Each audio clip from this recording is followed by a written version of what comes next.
Primeramente, muy buenas noches. Damos inicio al programa de Arquidosis TV, colectivo conformado por estudiantes, arquitectos jóvenes y arquitectos con un amplio recorrido profesional.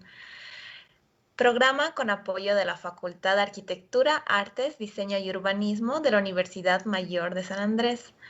Yo soy Telma, una de las anfitrionas. Junto a mí van a estar apoyando el evento Alejandra y Catherine. Vamos a ser las anfitrionas esta noche. Eh, con nosotras van a estar las expositoras brasileras, la arquitecta Marina Ova y la arquitecta Ana Osaki. Hoy vamos a tocar la temática de la teoría feminista y la arquitectura moderna brasilera. Eh, para empezar, expondrán nuestra arquitecta invitada, Marina Ova. Para leer su recorrido profesional está, para empezar, Alejandra. Adelante, Alejandra. Bueno, buenas noches chicos y chicas que están conectados aquí a Arquidosis. Primero vamos a empezar con un poco del recorrido de la arquitecta María Ova. Bueno, ella es una arquitecta brasilera, doctora en Historia y Fundamentos de la Arquitectura y del Urbanismo por la Facultad de Arquitectura y Urbanismo de la Universidad de Sao Paulo. Es maestra en Ingeniería Civil por la Universidad. Como arquitecta, actuó junto al estudio Alepsero entre el 2015 y 2016 en diversos proyectos, entre ellos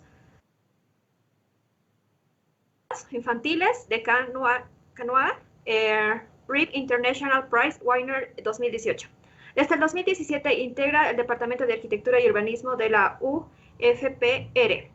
Enseña disciplinas de proyecto arquitectónico y representación gráfica, documental y dinámica experimentales de expresión y comunicación en arquitectura, intervenciones efímeras y construcción. Damos la bienvenida a la arquitecta Marina Ova. Gracias.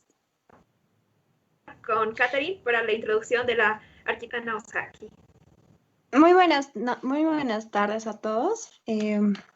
La arquitecta Ana Osaki es una arquitecta brasileña y candidata de doctorado en el Departamento de Arquitectura en Cornell University, en Estados Unidos. Sus tesis investigan la compleja forma de las concepciones en raza que han interferido en la comprensión arquitectónica del clima en Brasil y sus conexiones con Nigeria, Angola y Mozambique, usando la perspectiva de teorías feministas y postcoloniales. Ella tiene una licenciatura en la Universidad Federal de Paraná y la Escuela de Música y Bellas Artes, respectivamente. Una maestría realizada en la Universidad de Cincinnati. Ha enseñado en la Universidad de Cincinnati, en la Universidad Positivo, Cornell University y Barnard College. Aparte de que la arquitecta es una arquitecta trilingüe también. Gracias. Bueno, les damos la bienvenida, arquitectas. Muchas un programa gracias. más de Arquidosis. Gracias por recibirnos. Voy a empezar la presentación. Bueno, gracias Telma, Alejandra, Catherine y a todos y todas de la equipo Arquidosis. Me llamo Marina Ova, y junto a Ana Osaki presentamos este trabajo sobre la teoría feminista y la arquitectura moderna brasileña. El arquitecto Fernando Martínez, a quien también agradecemos, nos invitó para esta conferencia y puestas las charlas de mujeres arquitectas promovidas por Arquidosis durante el último mes, nos pareció oportuno, en cuanto a académicas, tratar de las abordajes permitidas por la inclusión de la mujer en el debate de arquitectura. Producimos entonces un texto para intentar hablar un español un poco menos brasileño y pedimos que nos interrumpan caso haya cualquier problema de comunicación, ¿sí? Así paso la palabra a Ana. Gracias, Marina. Entonces, en el contexto del Occidente, el establecimiento de políticas de identidad de los movimientos civiles de los años 60 y 70 y el adviento de las mujeres en escuelas de arquitectura proporcionaron una revisión de la historiografía y sus cánones. Las arquitectas e historiadoras se esforzaron tanto por reconocer a las arquitectas y figuras olvidadas por la historia de la arquitectura moderna, como por reconsiderar la naturaleza y los límites de la profesión, de forma a ampliarla a la experiencia de las mujeres, hasta entonces esencialmente asociada con la vida doméstica. Esta transformación gradual del discurso descentralizó el enfoque de los estilos arquitectónicos para la historia material y social de la vida cotidiana. Aquí están representadas George Louis Harris Brown, Denise Scott Brown, Eileen Gray, Gretchen Schutz-Lihotzky, Ray Eames, y vamos a hablar de otras también. Elena Bobardi, claro. Desde las décadas de 80 y 90, el pensamiento feminista en arquitectura, liderado principalmente por la producción europea y norteamericana, ha pasado de una naturaleza activista y práctica a una investigación sobre la representación y el lenguaje centrándose principalmente en el análisis visual y del discurso. Esta producción más reciente busca desmontar las construcciones opresivas de género a través de perspectivas interdisciplinarias, derivadas principalmente del psicoanálisis y la teoría lingüística, dirigiendo la atención a las investigaciones sobre la construcción de la subjetividad de la mirada y sobre inscripciones de binarios de género en el discurso arquitectónico. Más recientemente, la teoría feminista ha desmontado también identidades definidas e jerarquías en la categorización del género femenino, a ejemplo de Butler, y discursos de arquitectura centrados en genios creativos, generalmente hombres blancos y occidentales, para dar voz a figuras consideradas a priori marginales como constructores y arquitectos no occidentales, clientes y usuarios, e incluso no humanos como animales y plantas, como Donna Haraway, a través de la historia oral, discursos de justicia social, global, ambiental y racial. En Brasil, las teorías feministas decoloniales, locales y del sur global han ganado fuerza. El feminismo negro de Beatriz Nascimento, Lélia González y Carolina María de Jesús, plurales, pero generalmente internacionalista y comprometido con el desecho del mito de la democracia racial cultivada por el Estado brasileño. Estos han también estado ocupados con éxito en la recuperación histórica de organizaciones espaciales de resistencia política, como el Quilombo y la favela, además de centrarse en la experiencia interseccional de las mujeres negras en Brasil. En el contexto de la producción arquitectónica brasileña, las discusiones feministas todavía se limitan a la inclusión de arquitectas y figuras marginales dentro del canon y discusiones sobre la práctica de la arquitectura. En este sentido, las narrativas sobre las trayectorias femeninas de figuras excepcionales como la de Lina Bobardi aún dominan. A pesar del creciente y dominante número de alumnas en las escuelas de arquitectura, la historiografía de la arquitectura moderna en Brasil todavía se esfuerza por adaptarse, posponiendo la deconstrucción y el reconocimiento de la carga europea colonial llena de argumentos patriarcales y idealistas en que se basa.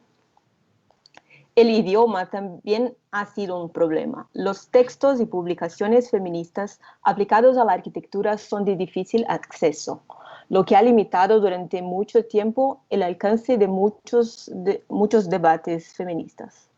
Afortunadamente, contamos desde 2008 con el texto de la arquitecta argentina Diana Agreste, intitulado A margen de la arquitectura, el cuerpo, la lógica y el sexo, escrito entre los años de 1970 y 90. Agreste pregunta, ¿qué cuerpo está diseñado como modelo de las imágenes arquitectónicas? Ella argumenta que el antropomorfismo masculino ha sido la base del sistema de arquitectura desde Vitruvio, influenciada por el postestructuralismo de Derrida. Ella afirma que este sistema de arquitectura como texto leído y releído en el nacimiento y durante el movimiento moderno define sistemas de significados, medidas, relaciones ergonómicas y espaciales. Esta lectura se puede encontrar en el Tratado de Arquitectura de Filaretti, cuales citamos, y pido que nos acompañen en cada una de sus palabras, ¿sí? Ya hemos visto que el edificio está construido con un símil de la figura humana. Ya los he mostrado mediante un símil que un edificio deriva del hombre, es decir, de su forma, extremidades y medidas. Sus orígenes son, en mi opinión, en su proporcionalidad en relación con el cuerpo humano masculino, en su necesidad de nutrirse, gobernarse, sin el que se enferma y muere, como el hombre. Además de esa represión analógica que asocia la arquitectura con la imagen y el cuerpo masculino, el cuerpo femenino y su dimensión espacial han sido continuamente reprimidos y sus atribuciones de reproducción y creación se han apropiado por el arquitecto masculino que simbólicamente reproduce y crea edificios en su imagen y semejanza. Filaretti también ilustra este argumento. Lo citamos nuevamente. Dado que nadie puede generarse sin una mujer, por otra analogía, el edificio no puede ser diseñado solo por un hombre. Quien quiere construir necesita de un arquitecto. Lo que desea construir concibe el edificio con el arquitecto, que luego lo lleva a término. Cuando el arquitecto dio a luz a un edificio, se convirtió en la madre del edificio. Agreste denuncia esta represión de las mujeres y su sustitución por los hombres y el arquitecto masculino en una colección de extractos de textos clásicos que fundaron la arquitectura occidental moderna, incluida la arquitectura brasileña. En Brasil, esta influencia directa de los cánones europeos y norteamericanos se fusionó con el argumento a favor de la recuperación de la tradición histórica colonial, naturalizando aún más discursos llenos de segregación, represión y dominación de género, raza y clase. Un cierto monopolio de la práctica, la crítica, la historia y la preservación arquitectónica en Brasil permitieron a un grupo mayoritariamente masculino y blanco, influente social y políticamente, garantizar de inmediato la difusión, validación y protección de sus obras y sus discursos. Para esta presentación, con el beneficio de la distancia temporal y armadas con referencias y herramientas metodológicas de la teoría feminista, seleccionamos algunos casos estrechamente relacionados con la génesis del movimiento moderno en Brasil, que revelan una cultura de vicios, dominación, injusticia, enfatizados aquí principalmente sobre el abordaje de género. El primer caso es del héroe franco-suizo que, como sabemos, ha influenciado por medio de su relación con arquitectos locales la dirección del modernismo brasileño, bien como ha impulsionado la atención internacional para lo mismo.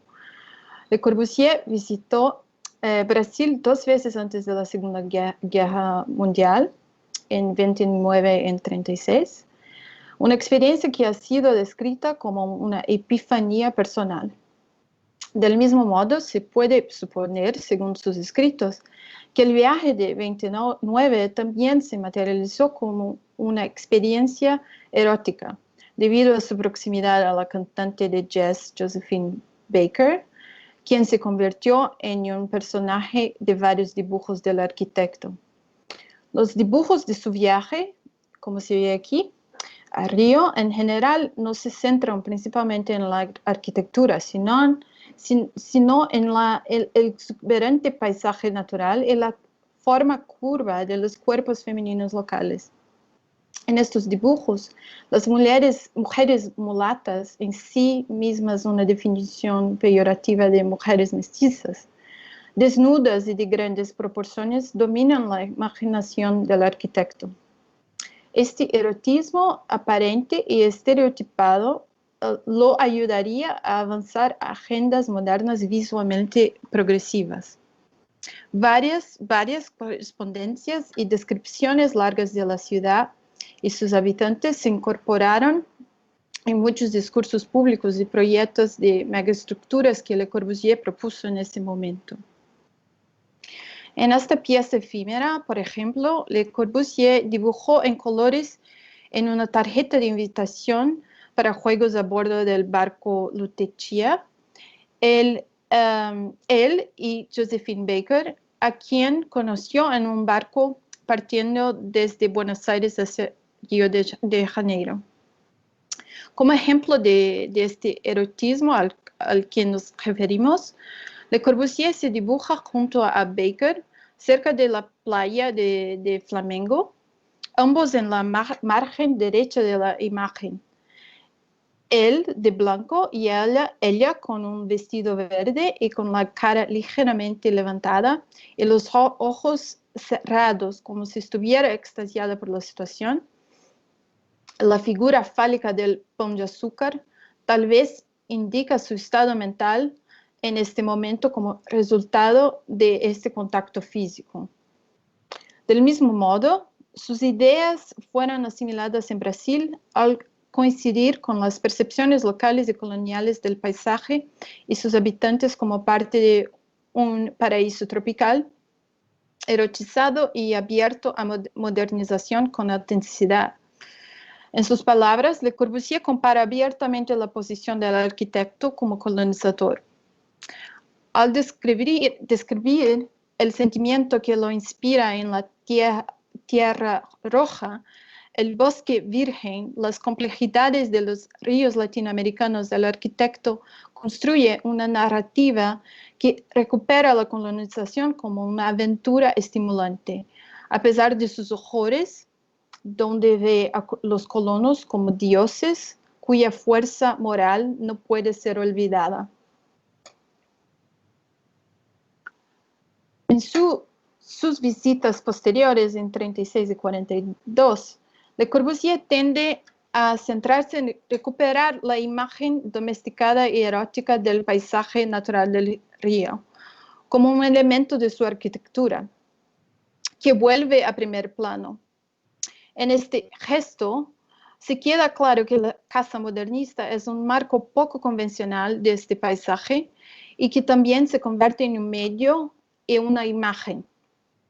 La arquitectura no es parte de la vista, sino el propietario de la vista. La naturaleza es apropiada como parte intrínseca de los principios modernistas. A través de un análisis de la mirada masculina y colonizadora, tanto los cuerpos femeninos de las mujeres locales como el paisaje natural se fusionan en la misma categoría de apropiación y exotización. Para la historiadora de la arquitectura, Beatriz Colomina, en su libro Sexuality and Space, el voyeurismo masculino es un otro componente esencial de la experiencia moderna de Le Corbusier, siempre en sintonía con un paseo cinematográfico. Al igual que este voyeurismo, Colomina cita la imagen de la colaboración entre Le Corbusier y Charlotte Perriand en equipamiento de vivienda para el Salón d'Automne de 29, en que Perriand es el foco de la mirada del observador sin devolverlo.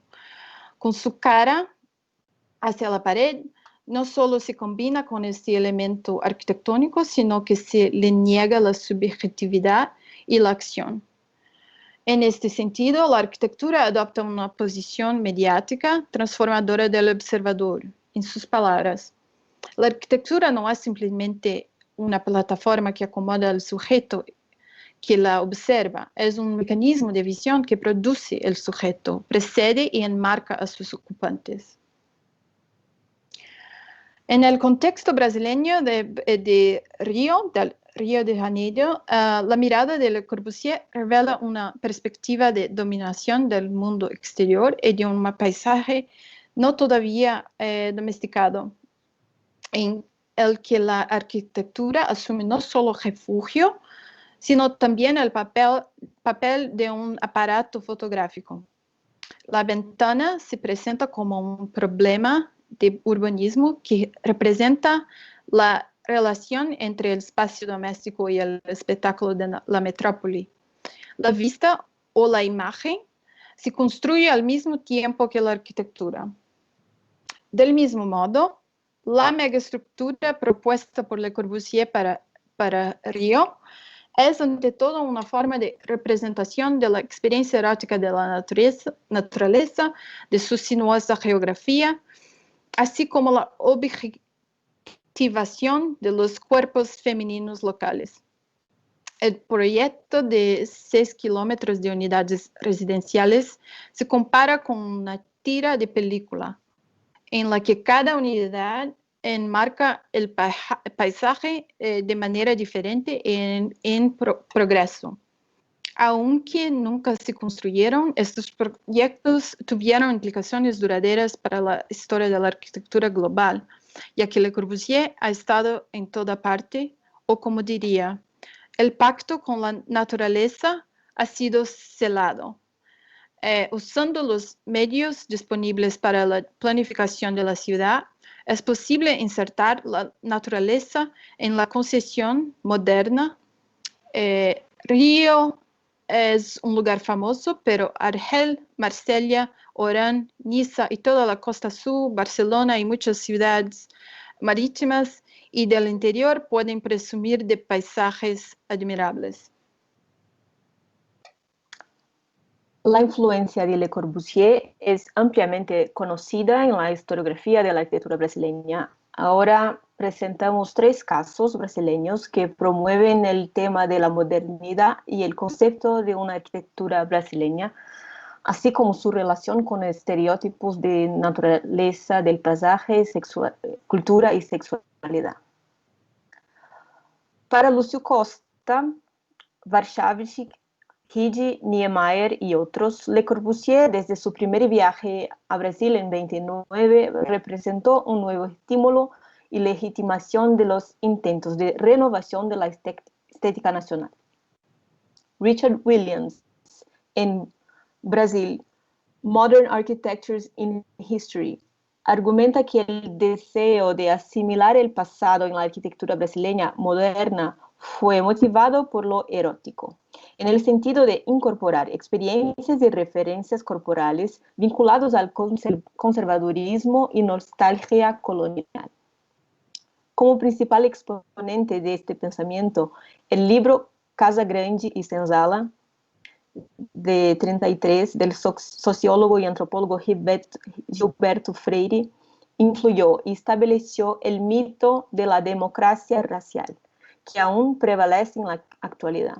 En este sentido, tanto Costa como Freire cultivaron elementos de la naturaleza abundante y corporalidad sexual en la idea de modernidad, como vestigios de una casa grande y sus relaciones hereditarias de poder y dominación.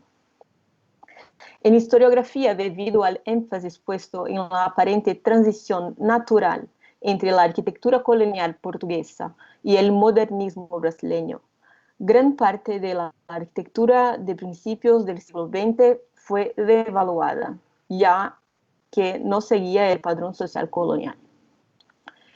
Esta selección histórica se explica por la gran influencia del pensamiento de Gilberto Freire con respecto a una identidad nacional moderna, enraizada en una visión elitista y poco realista que se apropia del pasado vergonzoso de la esclavitud de la sociedad brasileña como un contexto positivo para las relaciones liberales y discutiblemente humanas entre las razas. Según Freire, la Casa Grande, un elemento arquitectónico característico de los latifundios, era también el centro económico, social, político y por su énfasis sexual de una exitosa forma de civilización. En otras palabras, la violencia sexual del periodo colonial se naturalizan a favor de una visión distorsionada del mestizaje. Al igual que otros intelectuales de la época, quienes, a pesar de identificarse políticamente desde la izquierda, presentaron nociones culturales conservadoras, Lúcio Costa se encariñó con la idea de la comunidad moderna del pasado romantizado de la antigua colonia. En este texto, Costa reconoce el valor del trabajo servil para la casa colonial, pero por ser parte de la élite intelectual burguesa y blanca brasileña, no es sorprendente que está influenciado por su posición de clase, que naturaliza el trabajo servil y devalúa el trabajo doméstico femenino y negro. Costa trata los tiempos de colonia e imperio con una alta dosis de romanticismo y presenta una posición contradictoria que luego predicaría para su proyecto de Brasilia de naturaleza social e igualitaria. Él coloca al hombre y la mujer negros y la mujer blanca, aunque no iguales, todos en una posición subordinada a la casa, la máquina de habitar, reemplazándose mutuamente en servirla.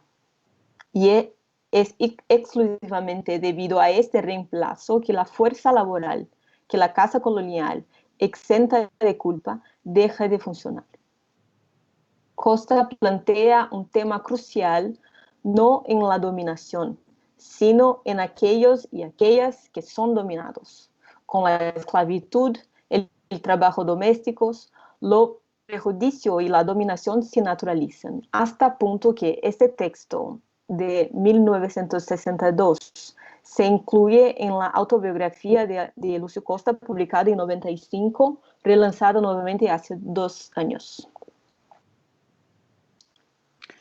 Esta noción de continuidad entre el pasado y el futuro fue canonizada en la exposición Brazil Builds del Museum of Modern Art en Nueva York de 42.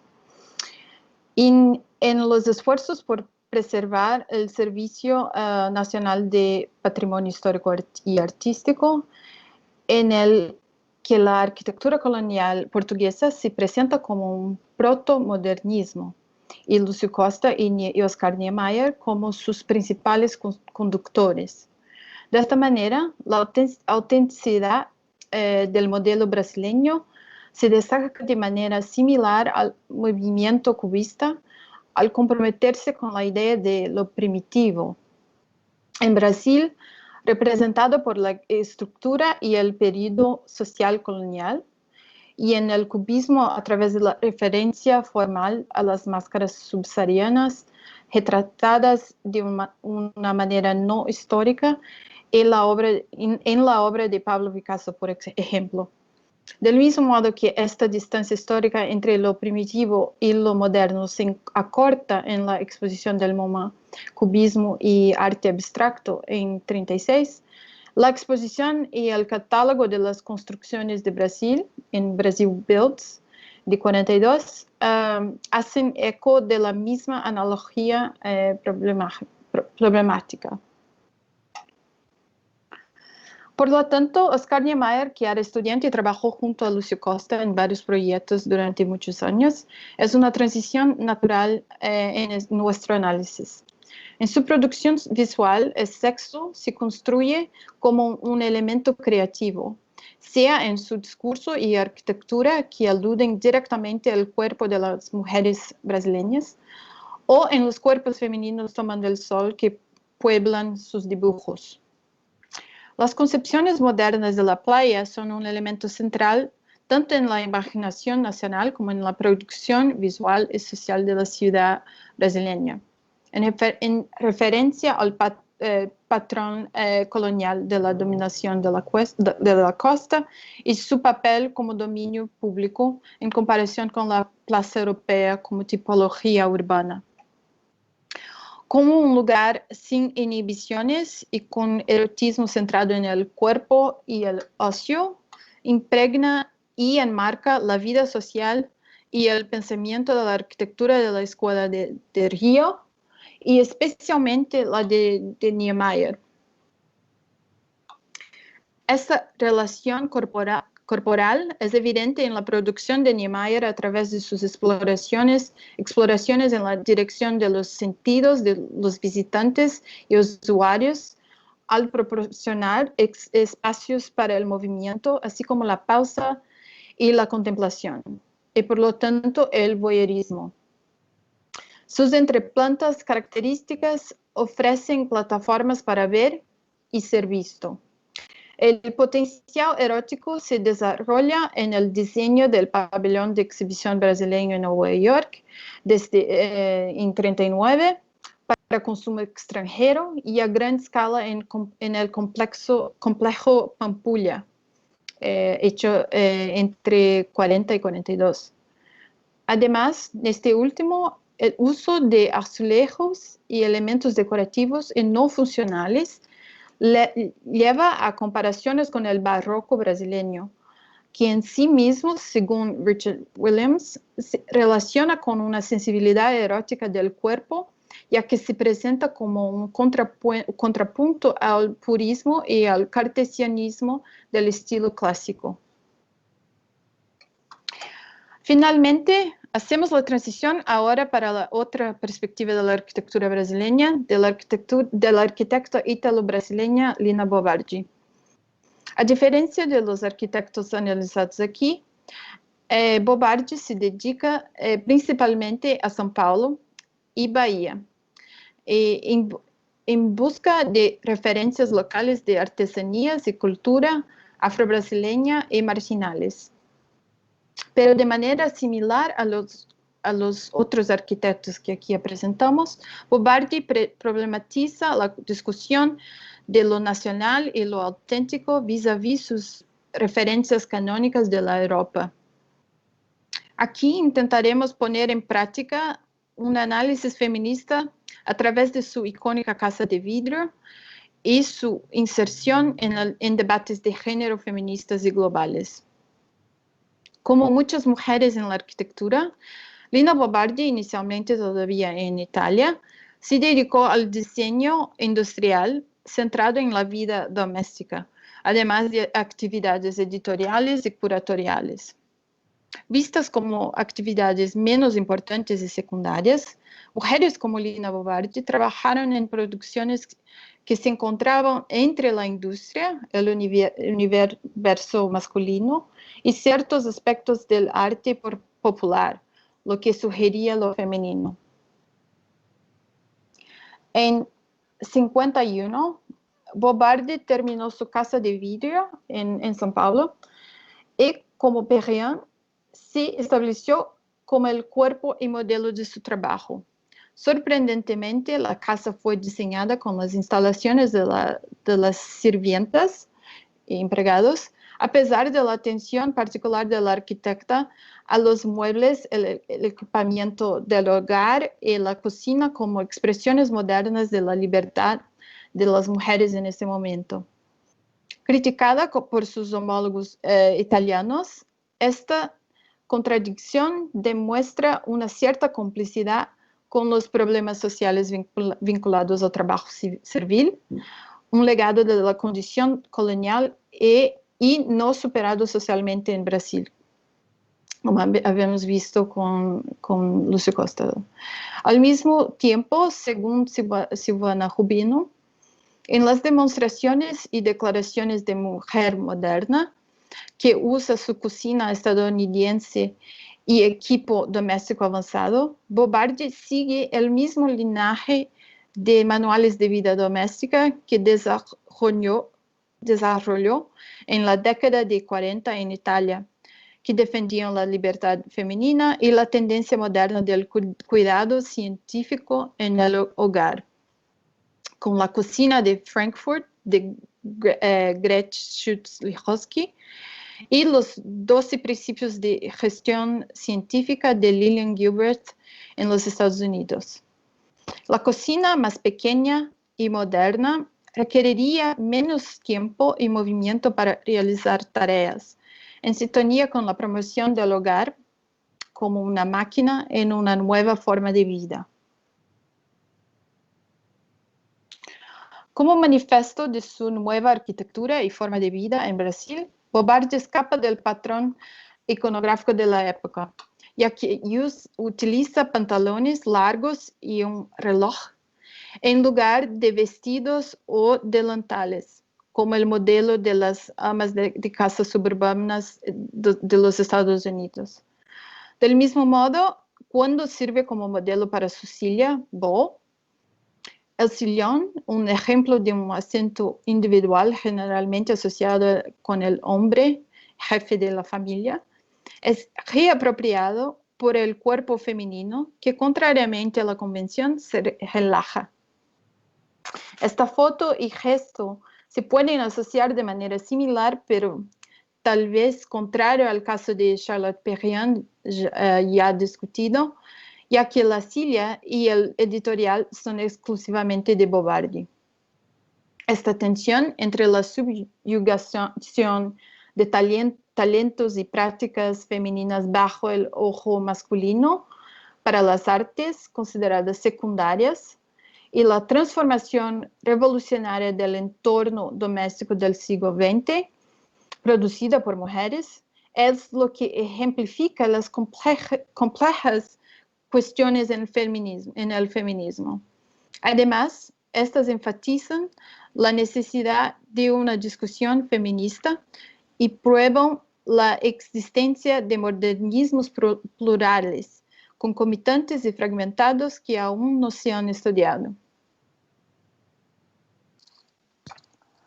Bueno, con esta presentación no pretendemos cometer los mismos errores que intentamos denunciar. No se quiere colocar a Lina Bobardi como una heroína o como antagonista de Niemeyer, Lúcio Costa y Le Corbusier. Son contextos distintos, momentos distintos, duraciones distintas, pero son principalmente personajes distintos, con experiencias y antecedentes distintos que influyen directamente en su producción.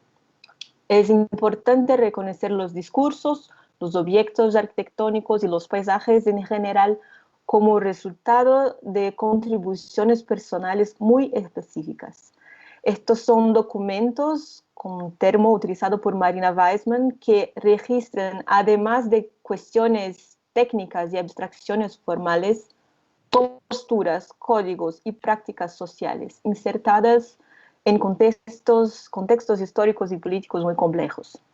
Lo que dice Montaner sobre las prácticas urbanas que nunca son neutrales también es válido para otras escalas y manifestaciones del ambiente construido. Los documentos, edificios o discursos nunca son neutrales. Afectan a hombres y mujeres de diferentes maneras y de maneras diferentes y constituye el medio por el cual se reproducen y se perpetúan desigualdades. Identificar y reconocer las patologías en estos documentos, incluso en las canónicas o principalmente en las canónicas, es fundamental para implementar prácticas contemporáneas más equitativas, justas y saludables. La validación automática de posturas canonizadas, inmunes a las críticas de la alteridad, permitió o mismo incentivó que las actitudes y los discursos de dominio con respecto a género, a la raza o la clase social permanezcan vivos y activos hasta la actualidad. En este contexto, las teorías feministas y otras, como las teorías postcolonial, crítica y racial, son fundamentales para el avance de la disciplina y la inclusión de más voces en la discusión. Como argumenta Agreste nuevamente, el sistema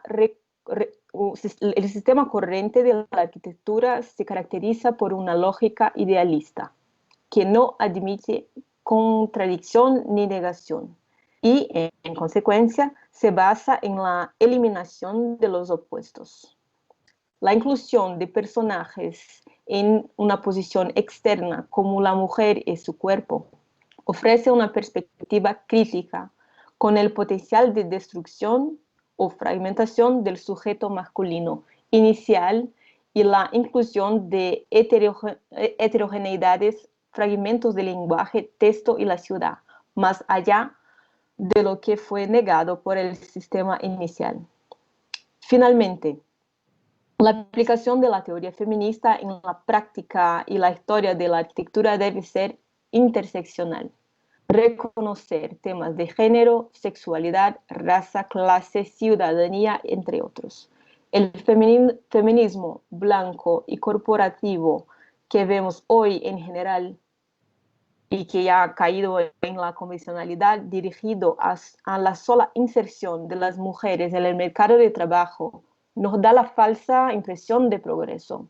Se necesita todavía del feminismo activista, humanitario, inclusivo, atento a la política, incrustada en los discursos y las formas de cuidado y mantenimiento de los espacios y entornos construidos. Más específicamente, es necesario abordar y extrapolar cuestiones sociales como ¿qué sucede después que se construye una arquitectura? ¿Cómo se ocupan y reapropian los espacios por diferentes actores? Sobre cuestionar la autoría individual del arquitecto, cuestionando cuál es el papel del cliente y el contexto social, sociopolítico de cada arquitectura. ¿Cómo puede la historia de la arquitectura garantizar que las voces marginales o externas estén representadas e incluidas? Gracias. Muchas gracias. Muchas gracias. Fue una exposición bastante interesante. Vimos puntos de vista que que personalmente no había notado antes. La verdad es que lo tengo un poco más claro. Bueno, si hay cualquier pregunta, por favor, no sé. Creo que la intención de texto fue incitar, sí, provocaciones y proponer una discusión. Claro. Okay. Sí, Alejandra. Yo tengo una pregunta. ¿Qué consejo les darían a las chicas que están estudiando arquitectura y cómo poder enfrentar esto, ¿no? Que es algo bien interesante en nuestro medio, que es lo del patriarcado, que muchos hombres son machistas y demás cosas. ¿Qué consejo les darían a las chicas que están por estudiar arquitectura o están estudiando arquitectura?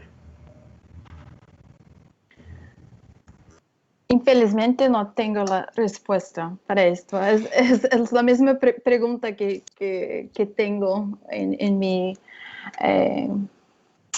camino profesional, pero pienso que las herramientas que hemos hablado en la presentación de la teoría feminista, postcolonial y otras de teoría crítica son herramientas que pueden ayudar a pensar a la arquitectura de forma diferente y quizá crear nuevas formas de producir arquitectura y de ser un actor del espacio construido. Entonces pienso que tenemos que como ampliar la idea de qué es arquitectura y qué hacemos para un contexto más social y político. Entonces, pienso que para mí es muy empoderador leer sobre arquitectura y otras discusiones de discurso y narrativas para también pensar cómo hacer y cómo actuar en el espacio. No sé, Marina, si tiene algo más Sí, estoy de acuerdo. pragmático. Muy de acuerdo. Creo que no haya una fórmula, ¿sí? Es un ejercicio diario. La reflexión que nosotras presentamos es también una cosa que debemos hacer continuamente en todas las esferas, como debemos analizar no solo los discursos de los antiguos o de los primeros modernos, pero nuestros discursos también, los discursos de quien está a nuestro lado, las publicaciones contemporáneas, los proyectos que nos gustan. No es una cuestión de negarlos, ¿sí? Es una cuestión de aprender y sugestionar cómo hacer mejor, ¿sí? Cómo no repetirse o cómo no continuar sin una crítica más sensible a lo que excluye, ¿no? O que reprime. Creo que una cosa que está muy, muy evidente a todos en los días de hoy es que no ciertas cosas no deben ser aceptadas, no más. Sí. Y creo que para estudiantes de arquitectura sea lo mismo. Ciertas cosas no son aceptables. Tenemos que hablar sobre ellas y intentar ser más justos y más democráticos, más inclusivos. La crítica es como el primer paso, ¿sí? Sí, Perdón. el reconocimiento de que hay un problema y que no tiene que continuar. No tenemos que ser polidas para permitir que avance en esta manera. Creo que tenemos que conversar sobre las cosas, todas las cosas. Y también se puede adicionar, pensar... El comentario que hicimos en la presentación también habla sobre que no basta solamente la inclusión de la mujer en el mercado. Pienso que tenemos que pensar sobre otras formas de mercado, otras formas de actuación de arquitectos que van além, que van más a frente que las corporaciones, que el mercado financiero, mercado de propiedad, etc. Entonces, es una provocación para pensar arquitectura como un activismo y cómo hacer esto. Entonces, hay que pensar como fuera de los límites que ahora son establecidos. Sí, hay que cuestionar todo, no solo la cantidad de mujeres que trabajan, sí, cuestionar todo, la estructura toda, creo. Pero también es difícil porque tenemos que comer, tenemos nos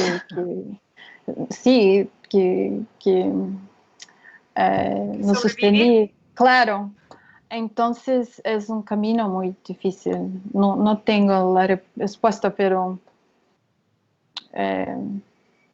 pienso que la crítica mismo que de dentro del sistema va a ayudar. Sí, creo que sí es una postura, una acción consciente, ¿sí? Bueno, no es ideal, pero lo hago, ¿sí? Sí. Es el inicio, ¿sí? No tenemos que quebrar todo de una vez. A mí sí, creo que es una cosa hacer todo el día. Entonces, muy trabajo a todas las estudiantes. Mucho trabajo. Y nosotros que también continuamos, sí. Claro, arquitectos, estudiantes.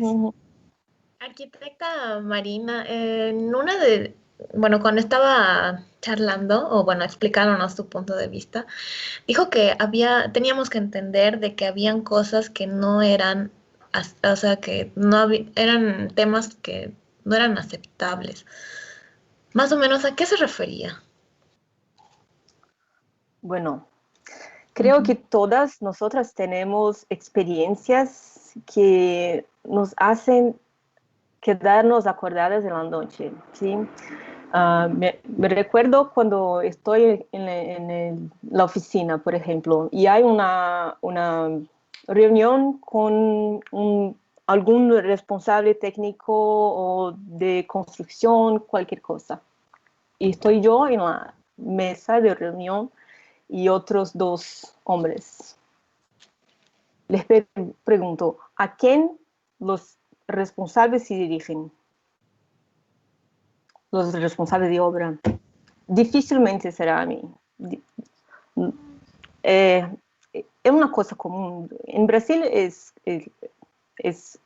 cotidiano la postura de negación de la presencia de mujer o de su poder de decisión de cosas dichas o consideradas masculinas, como soluciones técnicas o grandes modificaciones de proyecto o contactos directos con el cliente.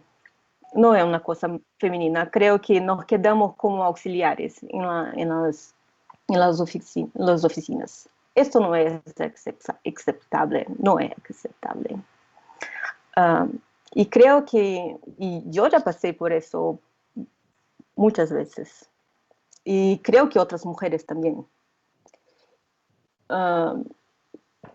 Y ciertamente me quedé calada la mayoría de las veces, porque no es necesariamente consciente, pero al momento que se torna consciente, no puedes aceptarlo. Y los otros o las otras que están a nuestro lado no pueden aceptarlo también. Entonces tiene que ser una cosa dicha y colocada y consciente.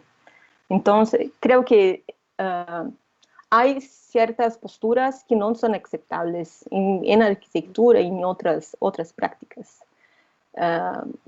Y es lo que gustaríamos de colocar con nuestra charla. No, algunas cosas no deben ser aceptadas. Lo fueron, pero no más. Pero también se puede adicionar en una escala mayor histórica. También debemos repensar sobre la perpetuación de modelos de trabajo, no solamente para mujeres, pero para la construcción y mantenimiento de la arquitectura que proyectamos. Ha habido una discusión muy reciente, no sé si acompañaron, sobre la arquitecta Zaha Hadid y sus obras en Qatar para la Copa del Mundo. Y muchos de los trabajadores empleados para la construcción del estadio no tenían las condiciones de trabajo humanas y dignas necesarias para vivir. Y su posición fue que no eras parte del escopo del arquitecto, pero pienso que es discutible, porque principalmente un arquitecto como un star architect, no solo Zaha Hadid, pero otros arquitectos que son contratados por su nombre y su obra, tienen la posibilidad de ser algo, pero nosotros también entender cómo estas estructuras de trabajo y de opresión, no solamente en la construcción, pero en la ocupación y y discursos formales se perpetúan en la arquitectura, también pienso que deben ser revistas.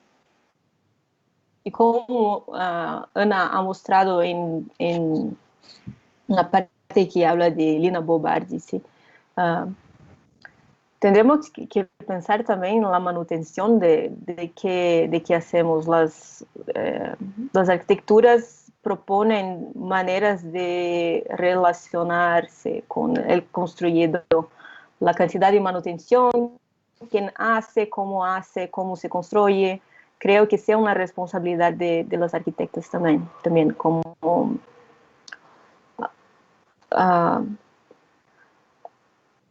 Lina Bobardi incluyó una dependencia de ¿cómo se dice? Empleada doméstica en su casa.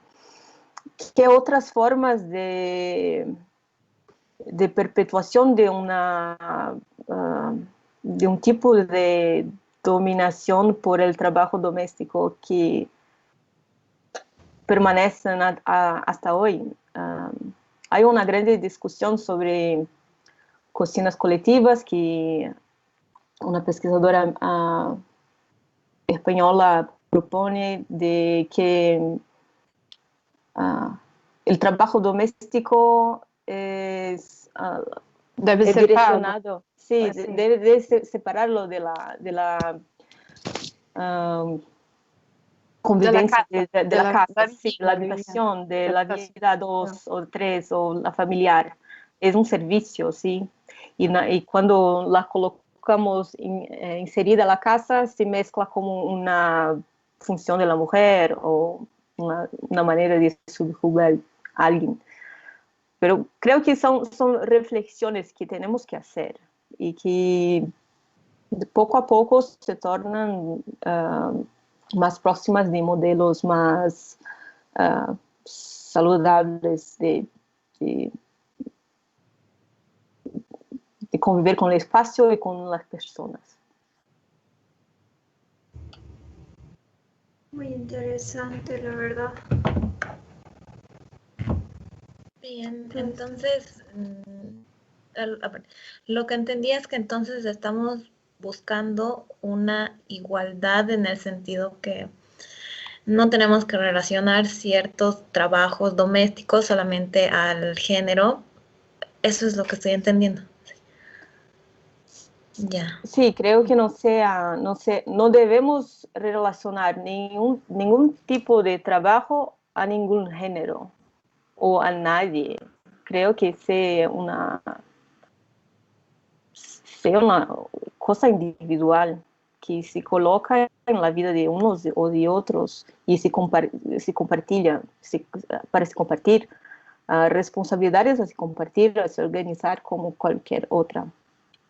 Y también que debe ser pago, ¿sí? Porque es parte de la sociedad, de la misma forma que médicos, que abogados y otros. Entonces, parte de la teoría feminista es no solamente desvincular la mujer del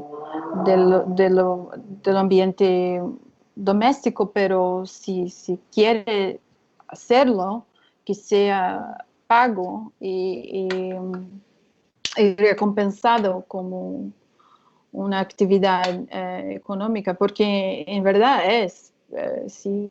Un servicio.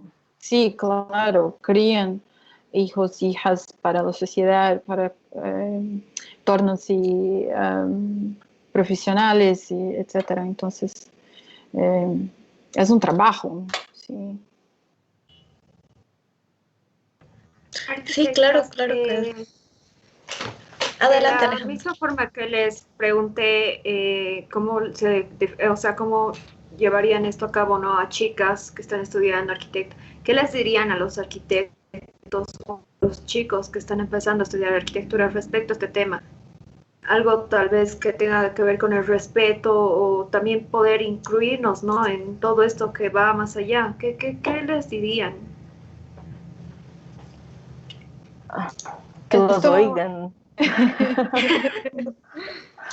Pero es una pregunta muy buena porque la teoría feminista, de la misma forma que la teoría antirracista, no es solamente para las minorías o mujeres.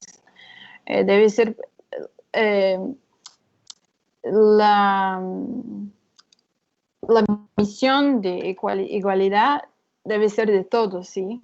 Y al mismo tiempo pienso que la arquitectura, los arquitectos, especialmente los establecidos, quizás sea una posición más personal que tengo, pienso que deben sentirse más desconfortables, no tan confortables con la práctica y lo que decir, porque es una profesión tan masculina que por muchas veces pienso que todas tenemos algún tipo de experiencia en este asunto. Los sienten muy confortables y no se atentan al lenguaje y las formas que la práctica y la discusión de la arquitectura excluyen, no solo mujeres, pero entonces acredito yo que debe ser algo para todos. Teoría feminista debe ser parte de los estudios de arquitectura, de la teoría y del estudio también, ¿sí? Entonces... Creo que hay un valor pedagógico en la postura de las mujeres. Tenemos que enseñarlos. No es una cosa natural que tenemos una sociedad que mayoritariamente machista y racista y preconceituosa. Es verdad. Y tenemos que mudar eso. Entonces, es necesario un esfuerzo para mudarlo. Y el esfuerzo incluye intentar entender y las voces que están subyugadas de alguna manera, que sufren, que gritan, que piden para entrar en la cuestión. Creo que cuando dice que las oigan, es verdad, tenemos que estar atentos con todo lo que hablan, todos los que quieren hablar algo. Es necesario que seamos atentas y atentos a todos. Ser más sensibles a la autoridad.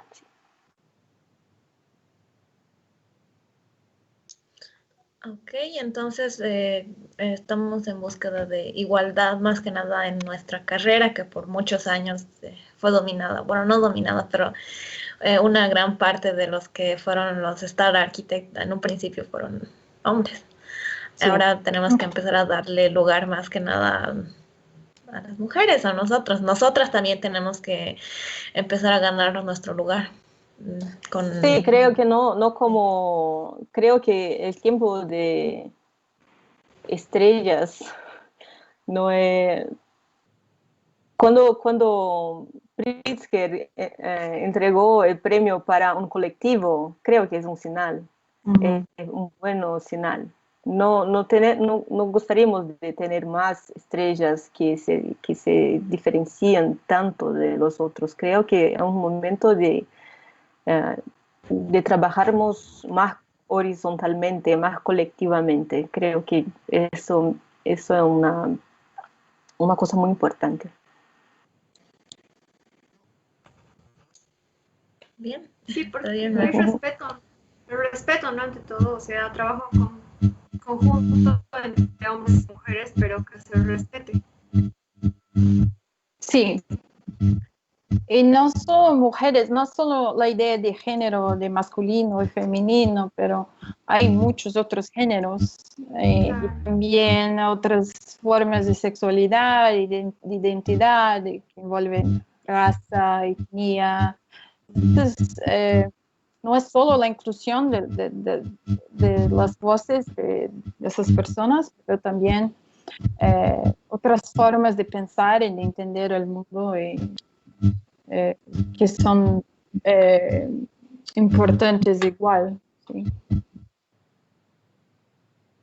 También yo creo que más que nada esto, a ver, decirle esto a alguien joven es mucho más sencillo porque cuando ya uno se lo intenta explicar a alguien que es mayor, difícilmente va a cambiar de pensamiento, ¿no? Eso ya también es difícil, pero no imposible, ¿no? Se puede dialogar, se puede llegar a un punto, a un acuerdo. Sí, es un ejercicio diario importante. Sí. Arquitecta, disculpe, buenas noches. Una pregunta para ambas. ¿Cuál es el porcentaje de alumnas allá en Brasil que ingresan a la carrera de arquitectura? 60%. Es más que la mitad, es más, la mayoría, con certeza. Teníamos el censo de 2015, pienso, que fuera, ¿recuerdas, Marina? No sé. No sé exactamente, pero pienso que es 60%. Entonces, hay una presión ainda más fuerte para hablar de teorías feministas de género por cuenta de esto, porque la mayoría de los arquitectos en Brasil ahora son mujeres. No sé cómo es en Bolivia, ¿sabes?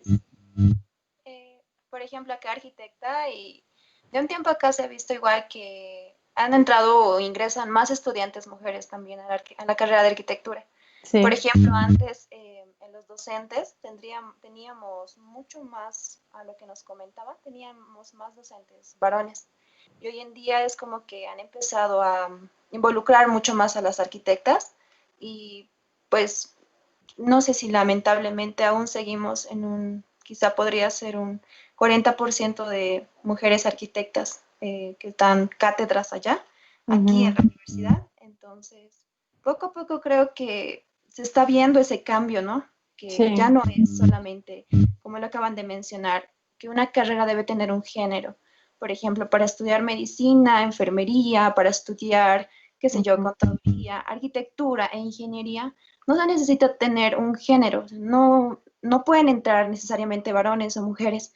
Creo que eso se está viendo un cambio, ¿no? Acá en Bolivia y creo que Latinoamérica ha ido evolucionando en todo eso, incluso en todo el mundo, y es algo muy bueno que se ve hoy en día. Con estas charlas también es como que nosotros vamos inspirándonos un poco más en las arquitectas que tenemos, Bueno. ustedes, ¿no? Que son arquitectos que son muy jóvenes y muestran su trabajo y es como una forma de inspiración para nosotros acá también. Oh, gracias. Gracias. Creo que es importante que mismo dentro de la especificidad de arquitectura no se asocie un tipo de abordaje de trabajo a un género o otro, o una etnia. Dentro de la arquitectura en Brasil, la grande mayoría de mujeres trabaja con interiores o intervenciones más pequeñas. Y los hombres son llamados para grandes proyectos. Es clara la diferencia y creo que esto es una postura grave. Hay más mujeres trabajando en arquitectura, pero en trabajos dichos menos secundarios, sí, menos importantes o menos con riesgo. Pero esta cuestión también es una cuestión de cómo garantizar que mujeres puedan seguir y al mismo tiempo tener una familia o hacer lo que quieras, que es una cuestión que más allá de los bordes de la arquitectura, es una cuestión política, social. Entonces, la teoría feminista tiene que ser parte de una discusión más general de sociedad, porque no basta tener la graduación para ser un arquitecto, lo sabemos. Es preciso que haya una estructura social que acomode la vida y el trabajo de forma igualitaria también. Sí, vemos que la profesión de arquitectura sí, necesita una cantidad muy grande de años de dedicación hasta llegar a un momento de mayor maturación para más independencia, más certezas. Y es muy difícil en cuanto a mujeres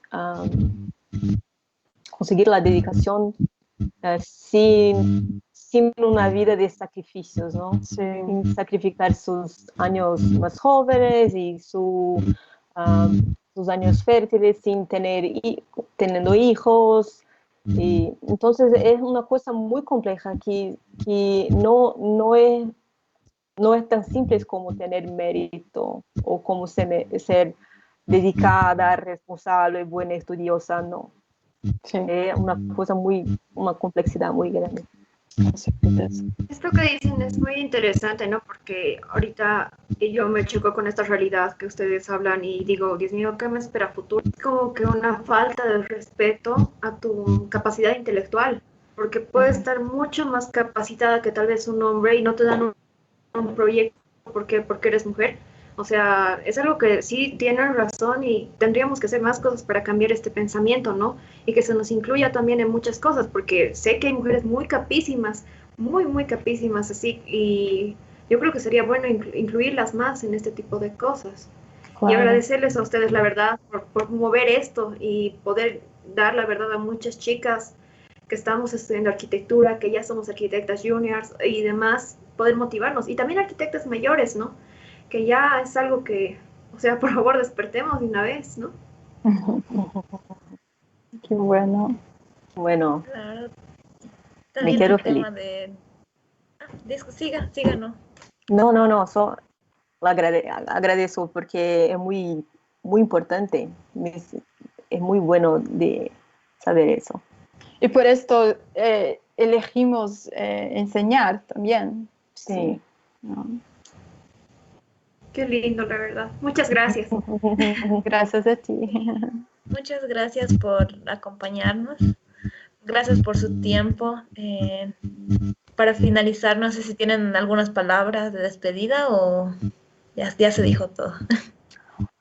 Agradecemos a todos y todas ustedes que nos recibieron y también a una amiga muy querida, Ana Paula, que nos presentó, Ana Paula Pacheco, una arquitecta también, que nos presentó a Fernando Martínez y nos posibilitó de hablar con ustedes. Sí, muchas gracias. Muchas gracias, Anita. Muchas gracias. Bueno, esto fue la charla sobre el feminismo y la arquitectura moderna brasilera. Espero que haya sido de su agrado y nos vemos en otra charla, en otra oportunidad. Buenas noches. Buenas noches. Buenas noches, muchas gracias. Buenas noches. Gracias. Chao, chao.